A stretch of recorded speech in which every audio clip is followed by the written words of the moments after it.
Kia ora and mahalo lele. Great to have you back at my iBlog. Today is more on a serious note. I want to tell you about self-defense. Today, many people in school, at work, you are getting bullied. Don't get bullied. Protect yourself. I am a professional mixed martial arts. I have a black tie in karate, a black tie in Jinsungcha, Taekwondo, black tie in judo, and also boxing and many other type of mixed martial art. And I want to show you one of my favorite one is when I was training in a small village called Adeaze in China. That's where I learned to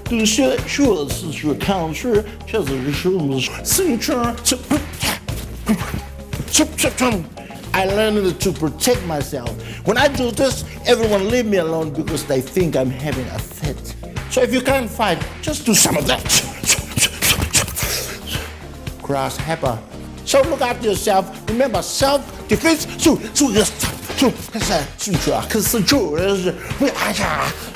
Look after yourself, protect yourself. And if you don't protect yourself, then you might get someone pregnant. Take care, God bless. Thank you very much. Fresh TV, #1 in my life. Thank you for joining me. See you again. Black tie, karate.